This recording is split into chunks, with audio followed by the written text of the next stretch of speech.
Yesterday, he doubted himself again. Yesterday, he almost listened to fear. But today, he stands a little stronger. Not because life changed, but because he changed. This story will help you improve your English. The sentences are simple, the emotions are real, and maybe you will grow stronger together with Daniel. From Zero to Strength, Episode 9, Stronger Than Yesterday. Chapter 1, The Morning Choice. Daniel woke up before the alarm. It was still dark outside.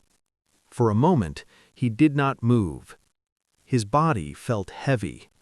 His legs were sore from yesterday's workout. The old voice came back. Stay in bed. You trained hard yesterday. One day off will not change anything. Daniel looked at the ceiling. 6 months ago, he would stay in bed. He would scroll on his phone. He would promise to start tomorrow. But tomorrow had already come many times. He slowly sat up. The room was quiet. Cold morning light entered through the window. He stood up and walked to the mirror. He looked at himself carefully. Not a perfect body, not a perfect life, but different. His eyes were not empty anymore. They were focused. He whispered, "Stronger than yesterday." He made coffee and stood by the window. The city was waking up. Cars moved slowly. Lights turned on in buildings. He remembered who he used to be. The quiet guy in the office. The one who never spoke in meetings. The one who said, "It's fine," even when it was not fine. He used to think confidence was something you're born with. Now he understood something different. Confidence is built. One decision at a time. He put on his training clothes. Simple black shirt, gray shorts. Today was not about motivation. Today was about discipline. When he walked outside, the air was cold. His muscles felt tight, but he kept walking. Inside the gym, the lights were bright. The smell of iron and rubber filled the air. He walked to the squat rack. Last month, this weight scared him. Today, it still looked heavy, but it did not scare him the same way. He placed the bar on his shoulders. His heart beat faster. What if I fail? The thought came quickly, but another thought followed. What if you don't? He lowered himself slowly. His legs shook. His breath was controlled. He pushed up. 1 rep. Then another. By the 5th rep, his body was burning. But he finished the set. He stepped back. He did not shout. He did not celebrate loudly. He just smiled quietly. That was progress. After the workout, he sat on a bench, sweat on his face, breathing heavy. He opened his notebook. He wrote, "I showed up." Not, "I was perfect." Not, "I was the strongest." Just, "I showed up." And that was enough. Later that day, something unexpected happened. His boss called him into a meeting. Daniel felt the old fear again. The same office, the same table, the same chair where he once felt small. His boss looked at him. "We need someone to lead the new project presentation next week." Daniel's heart jumped. Lead? Presentation?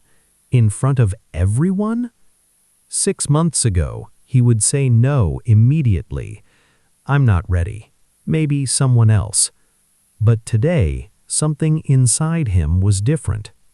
His voice was calm. "I can do it." The words surprised even him. His boss nodded. "Good. I think you're ready." When Daniel left the office, his hands were shaking.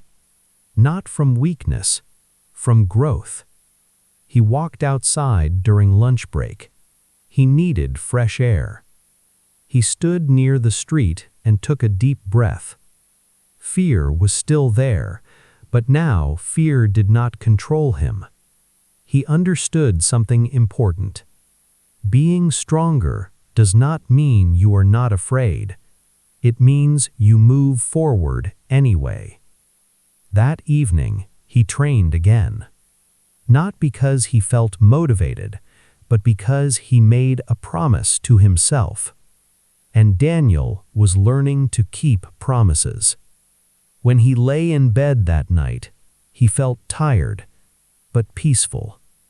Tomorrow would bring new challenges, but today, he was stronger than yesterday. Chapter 2. The Day Everything Changed. Daniel stood outside the fire station longer than he expected. The building looked smaller than he remembered. Or maybe he just felt bigger inside. For years, this place had been his world. The sound of sirens, the heavy boots, the quiet coffee at 5 a.m. before a call. He wasn't just a firefighter here. He was part of something that mattered. Now he was a retired man holding a folded newspaper with a job ad circled in blue ink. Community Safety Volunteer Program. Applicants 55 plus welcome. He almost laughed. 58. Was that too old to begin again? The memory. As he stood there, a memory came back to him. One winter night, a house fire on Maple Street. A little boy was trapped inside. Daniel didn't think. He ran in. The smoke was thick. The heat was unbearable. But he found the boy. Carried him out. That night, the boy's mother held Daniel's hand and said, "You gave my son a second life." Second life. The words stayed with him for years. And suddenly, Daniel realized something. Maybe this was his second life too. The first step. He didn't go home. He walked straight to the small city office 2 blocks away. The volunteer program coordinator, a woman in her early 40s, looked surprised when she saw him. "Can I help you?" Daniel handed her the newspaper. "I used to be a firefighter. I'd like to help." Her eyes widened slightly. "Daniel Hayes? You're the one from the Maple Street Rescue." He nodded slowly. She smiled. "We would be honored to have you." For the first time since retirement, Daniel felt something move inside his chest. Not grief, not loss. Purpose. A different kind of fire. The training wasn't physical like before. It was about prevention, education, teaching families how to stay safe. His first assignment was simple. Visit a local high school in their small Virginia town and talk about fire safety. That's all. But when he stood in front of the classroom, something unexpected happened. His hands trembled. He had faced burning buildings, but 20 teenagers staring at him? That was different. He cleared his throat. "My name is Daniel. I was a firefighter for 32 years. The room went quiet. He didn't give them statistics. He told them stories. Real ones. About fear, about courage, about mistakes people make in panic. By the end of the class, no one was looking at their phones. One boy stayed behind. My dad says firefighters are heroes, he said quietly. Is that true? Daniel thought for a moment. No, he answered gently. We're just people who decide not to run away. The boy nodded slowly. And Daniel understood something powerful. He was still saving lives, just in a different way. Daniel walked home that afternoon under the wide Virginia sky. The town looked the same, but he didn't. He wasn't finished. Not even close. That evening, Daniel sat at his kitchen table. A warm light from the lamp fell across the notebook he kept since retirement. It was filled with small goals, reminders, and reflections. His phone buzzed. A number he didn't recognize. He hesitated, then answered. Hello? Mr. Hayes? A woman's voice, calm but firm. Yes, I'm calling from the local fire department. We're organizing a community rescue drill. I'd like you to lead it. Daniel froze. Lead it? He had been retired for 6 months. He had not worn full gear in all that time. He was 58. The old voice whispered, You're too old. You can't do this. Daniel looked around his small apartment. The coffee cup he never finished yesterday, the notebook filled with his small victories, the newspaper clipping about the volunteer program. He took a deep breath, then finally said, Okay, I'll do it. Daniel spent the next week preparing. He walked through every detail of the drill, checked equipment, made notes, practiced instructions aloud. He called Marcus, his old colleague from the fire station. Marcus, I'm nervous, Daniel admitted. You know the drill, right? Yes, Marcus said. But you'll lead it. You know more than anyone. And remember, you're stronger than yesterday. Those words stuck with him.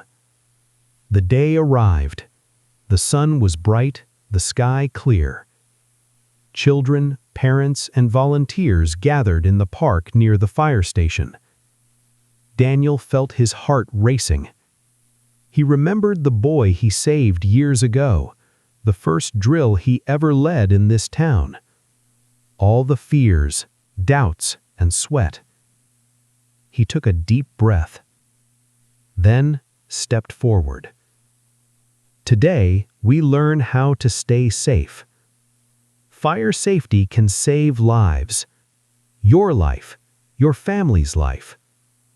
He guided the volunteers, explained procedures, answered questions. When a small fire simulation started, he stayed calm, his voice steady, his hands confident. By the end of the drill, people clapped, children cheered, parents thanked him. Daniel looked at the sky. For a moment, everything felt right. He realized he had feared failure. But showing up, teaching, helping, that made him stronger. That night, Daniel returned home. He sat at the window with his notebook. The city lights reflected softly on the streets below. He wrote a sentence slowly. I am stronger than yesterday. Then another. I am still growing. He closed the notebook and leaned back. He did not need applause. He did not need recognition. The quiet satisfaction of courage, of showing up despite fear, was enough. He looked at the photo of his younger self on the wall, the one who doubted everything, and smiled.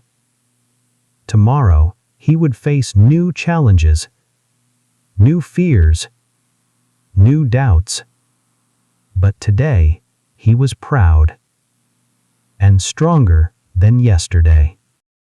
Chapter 3. The Turning Point. The week after the test felt very long.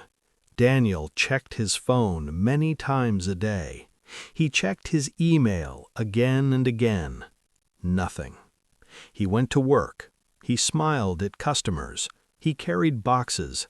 But inside, he felt nervous. What if I failed?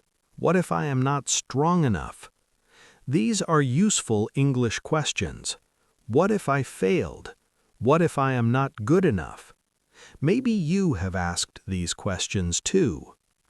One evening, Daniel was sitting in his small apartment. The room was quiet. The light was soft. His phone rang. Unknown number. His heart started beating fast. He answered. "Hello, this is Daniel." "Hello, Daniel. This is Captain Harris from the City Fire Department." Daniel stood up immediately. "Yes, sir. We are calling about your physical and written test." There was a short silence. "You passed." Daniel closed his eyes. He did not speak for a moment.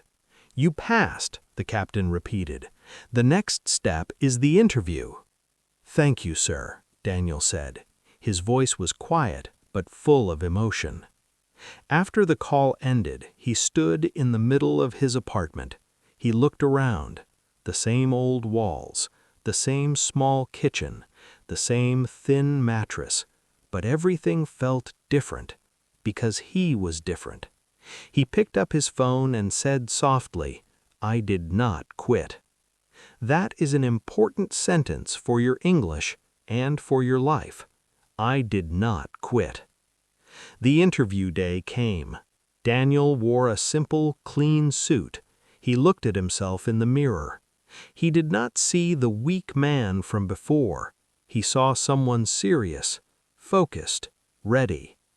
During the interview, one officer asked, "Why do you want to become a firefighter?" Daniel took a deep breath. "Because I know how it feels to feel small," he said, "and I want to be strong enough to help people when they feel afraid." The room was quiet. Another officer asked, "Tell us about a time you wanted to quit." Daniel smiled slightly. "Many times," he answered honestly, "but I learned something. The difference between failure and success is often one more step." One more step. Remember this phrase. A few weeks later, his phone rang again. "Daniel," Captain Harris said, "welcome to the department." Daniel felt tears in his eyes. "Thank you, sir," he said again. Training was hard, very hard. Early mornings, heavy equipment, long days, strict instructors. Daniel made mistakes. He fell during drills. He forgot small details, but he never stopped trying. One day, during a practice emergency, he helped carry a heavy hose. The instructor looked at him and said, "Good work." It was simple, but to Daniel it meant everything. Months later, he stood in front of the fire station in his official uniform for the first time. The sun was rising. The sky was golden. He remembered the mornings when he ran in the cold. He remembered the nights when he felt small. He remembered saying, "Not today." Now he stood tall. He was not perfect. He was not the strongest, but he was brave enough to start, and that changed his life. If he could speak to the old version of himself, he would say, "You are not weak. You are just at the beginning." Daniel started from the bottom, but he did not stay there. He climbed, step by step, day by day, and now he believed in himself. Did you enjoy this episode? Don't forget to like, subscribe, and check the full playlist to watch the whole series and improve your English.